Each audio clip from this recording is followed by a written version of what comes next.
Deep in the Keewatin Barrens of what is now the territory of Nunavut, amid an endless plain of tundra and muskeg, lies lonely Angikuni Lake, one of a myriad of near-identical watering holes which dot the historic homeland of the Inuit and Chippewyan Nations. Although this nondescript body of water, with its resident populations of caribou, black flies, and tundra wolves, bears no outward characteristic which might distinguish it from its many cousins, it happens to lie near the junction of two ancient trade routes which connect Hudson's Bay with the Arctic Ocean. It also serves as the setting of one of Canada's spookiest urban legends. On November 25, 1930, a disturbing article appeared in the Muncie Evening Press, a newspaper based out of the city of Muncie, Indiana.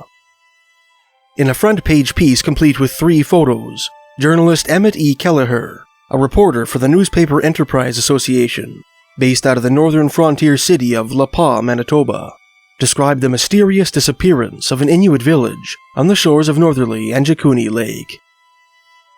Far up in the heart of one of the loneliest places on Earth, Kelleher began, in the Lake Angikuni country, a whole tribe of Eskimos has vanished. Somewhere, somehow, the endless desolation of Canada's northern barren lands has swallowed up to 25 men, women, and children. It is one of the most puzzling mysteries that has ever come down out of the Arctic. The news of it has just reached the Pas, on the fringe of civilization. Kelleher went on to explain how a white man named Joe LaBelle, whom he described as a roving trapper of the barren lands, came upon the tribe's abandoned camp while crossing Angikuni Lake in his canoe. Long before he paddled ashore, LaBelle knew that something was very wrong. Instead of the lively hum of activity which typically surrounded Inuit camps, the only humming in evidence was that of black flies, which swarmed about the bodies of 7 sled dogs scattered throughout the grounds. When he hailed the camp's unseen occupants, he was greeted by 2 half-starved huskies, which rose on skeletal legs and slunk toward him, substituting the lusty barks by which Inuit sled dogs typically addressed strangers, with pitiful whines. Suspecting that the village had fallen victim to some terrible disease, LaBelle walked over to one of the 7 ragged tents that comprised the camp, and cautiously drew back its caribou skin door. "I'll admit that when I went in the first tent, I was a little jumpy," he told Kelleher. "Just looking around, I could see the place hadn't known any human life for months, and I expected to find corpses inside. But there was nothing there but the personal belongings of a family. A couple of deer parkas were in one corner. Fish and deer bones were scattered about. There were a few pairs of boots, and an iron pot, greasy and black. Under one of the parkas I found a rifle. It had been there so long it was all rusty. The thing looked as if it had been just left that way by people who expected to come back. But they hadn't come back." The trapper examined another tent, which had been torn to ribbons by the wind. Inside, he found 3 fox skins and a rusty rifle. "Those 2 rifles seem strange," he said. "The last thing an Eskimo ever parts with is his rifle." Try as he might, LaBelle was unable to find any clue as to the fate of the vanished Inuit. There were no signs of trouble or violence. The only thing of interest, he noted, was an empty stone cairn by the lakeshore, which he tentatively identified as a desecrated Inuit grave. LaBelle told Kelleher that the whole scene brought to mind the Torn Rark, an evil spirit of Inuit legend, sometimes depicted as an ugly man with tusks, whose predations the natives attempted to ward off with charms. This demon is likely an inland iteration of a deity which the Greenlandic Inuit called Torngarsuk, which some anthropologists have equated with the devil. Shaking off the unsettling notion that the village had fallen prey to that preternatural predator, the trapper caught some fish in the lake, fed them to the 2 starving dogs, and fled the area, loath to spend the night there. Joe LaBelle admits that stumbling upon the abandoned village gave him the creeps, Kelleher concluded. A man doesn't get the creeps readily when he spends months at a time trudging by his lone across the barren lands, where there is never a house or a human being to break the white-rimmed silence. But Joe LaBelle got creepy just the same. The empty sky and the silent rocky plain held a mystery, and the trapper didn't like it. Following his disturbing discovery, The bell traveled throughout the surrounding tundra, visiting several Inuit camps along the way. None of the natives he met were able to shed any light on the fate of their missing kinsmen, supposing, as he had, that they had probably been taken by the Tornrark. Certain that the villagers had met some untimely end, the trapper proceeded to La Paz, where he reported his discovery to the Royal Canadian Mounted Police. With the help of local trappers, the Mounties launched a search for the missing Inuit, but were unable to find any sign of them. The only potential clues they managed to unearth came in the form of a 10-year-old Inuit boy of mysterious origins, who wandered into another Inuit camp 150 miles north of Angikuni Lake, and an Inuit man named Saumek, who was suspected to know something about the fate of the vanished villagers. While being treated for frostbite at a Hudson's Bay Company hospital, Saumek was interrogated by an interpreter in the Mounties' employ. But Saumek refused to talk about it, Kelleher wrote, mentioning Tornrark mysteriously, but refusing to answer any questions. In the 93 years that has preceded the publication of Kelleher's article, the story of the vanished village of Angikuni Lake has appeared in dozens of books and TV programs on the unexplained, often being presented as a true historical mystery. Indeed, many of the story's trappings are grounded in reality. Emmett E. Kelleher was a real northern journalist who, despite subsequent disparagements of his work and character, wrote serious articles on northern Canadian news, covering, for example, the famous 1929 search for the McAlpin expedition, a party of aerial prospectors who became stranded in the middle of the northern tundra during a severe storm. Joe LaBelle was a real trapper who plied his trade in the wilderness north of Flin Flon, Manitoba. Angikuni Lake is a real lake, which does have a mysterious stone cairn on its shore.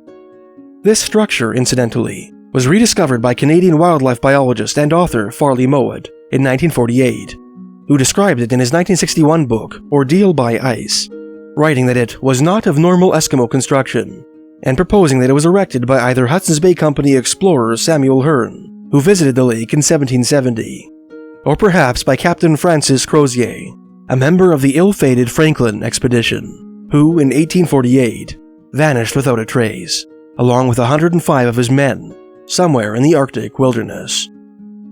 But the story itself, at least according to the RCMP, is a fabrication.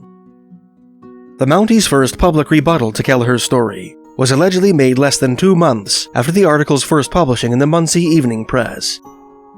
According to the prolific Canadian paranormal writer John Robert Colombo, in his 1988 book, Mysterious Canada, Sergeant J. Nelson of the RCMP's La Paz Department investigated the alleged vanishing in the wake of the story circulation and submitted his report on January 5, 1931. 12 days later, RCMP Commissioner Cortland Starnes made Nelson's report public. Although this author has been unable to locate a copy of the report, Colombo republished excerpts of it in his book. According to the report, Nelson's investigation consisted of speaking with a trader named D. Simons, who operated an independent trading post on the shores of Windy Lake, about 150 miles south of Lake Angikuni. Simons had not heard any reports of a vanished village from the reliable white and Inuit trappers with whom he did business, and expressed doubt that such an event had taken place. Nelson then determined that the photo of the caribou skin tents, displayed in Kelleher's article, did not depict abandoned lodges at Lake Angikuni, but had actually been taken back in 1909 in Fort Churchill, Manitoba, by an ex-Mountie named P. Rose. Although Nelson did not visit Lake Angikuni himself, nor interview any of the Inuit in the area, he was sufficiently confident to conclude his report by declaring that the story was, to his mind, a work of fiction, adding that Mr. Kelleher is in the habit of writing colorful stories of the North, and very little credence can be given to his articles. Although Sergeant Nelson's investigation was arguably far from thorough, it was enough for the RCMP to close the case on the vanished village of Lake Angikuni. The Mounties' official position on the story has been borne out by the responses received by several researchers who have made formal inquiries into the case over the years, including Ronald G. Dobbins, who was told that the RCMP could not find any mention of the case in their records, and Dwight Whalen, who included his own debunking of the Lake Angikuni story in his article, Vanished Village Revisited, which was published in the November 1976 issue of the magazine Fate. Today, the RCMP has a short paragraph on the mystery of Lake Angikuni on their official website, declaring flatly, "The story about the disappearance in the 1930s of an Inuit village near Lake Angikuni is not true." Despite its official debunking, the vanished village of Lake Angikuni, as mentioned, has been repeatedly presented as a genuine historical mystery in both print and television, often acquiring new details with every retelling. In his 1959 book, Stranger Than Science, for example, American writer and radio broadcaster Frank Edwards wrote that one of the tents which LaBelle examined contained a child-sized sealskin garment in the process of being mended. The ivory needle used to do the sewing was still embedded in the skin, as if the Inuit seamstress had hastily abandoned her work. Other supplementary details included a 2-week on-site investigation by the Mounties, who determined that the Inuit had abandoned the village 2 months prior to LaBelle's visit, based on the type of berries found in some of the cooking pots, and formal autopsies conducted by Mountie pathologists on the dead sled dogs, all 7 of which proved to have died of starvation. Edwards, incidentally, would later resurrect another controversial tale of the unexplained, set in Steep Rock, Ontario, which some readers may recall from my 2019 book, Mysteries of Canada Volume 1. Subsequent retellings of the story were less conservative in their use of artistic license. In some of the many iterations of the tale that have since transformed Kelleher's article into an urban legend, Joe LaBelle's discovery coincided with the sighting of a mysterious bullet-shaped light heading in the direction of the village, reported by trapper Arnaud Laurent and his son. Pots filled with fish were found hanging over long-dead fires, as if they had been abandoned in the midst of cooking. And the settlement at Lake Angikuni graduated from a camp of 25 to an Arctic metropolis of 1,200 or 2,000 souls. Sensational embellishments like these make it easy to accept the official narrative that the tale of the vanished village is nothing more than a far-flung fable, which, as Dwight Whalen put it in his article for Fate magazine, an experienced trapper told to an imaginative and not too conscientious newsman. Nevertheless, in this author's opinion at least, the case is not quite as open and shut as the RCMP would have us believe. It is not at all inconceivable that 25 Inuit, compelled to hastily abandon their camp on account of some extraordinary circumstance, might have lost their way and perished in the vast Keewatin Barrens.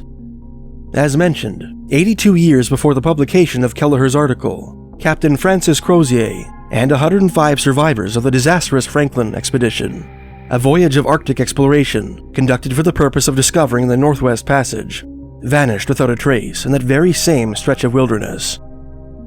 It is also not beyond the realm of possibility that news of such an isolated tragedy, which by its nature would lack primary witnesses, had not made its way into the trading room of D. Simons, 150 miles to the south, at the time of Sergeant Nelson's investigation. Even in the 1930s, many Canadian Inuit lived the traditional way, speaking little to no English, occasionally meting out their own international justice without recourse to the RCMP, and avoiding conversation on controversial subjects with white men they did not completely trust. The only detail which casts serious doubt upon the veracity of Kelleher's story is his description of a diligent RCMP investigation, which Nelson's lackluster report inadvertently belies. Whether merely a northern yarn, or a genuine report overlooked by an underfunded and understaffed RCMP detachment, the tale of the vanished village of Angikuni Lake remains an excellent campfire story, and its more imaginative derivatives, some of Canada's greatest urban legends.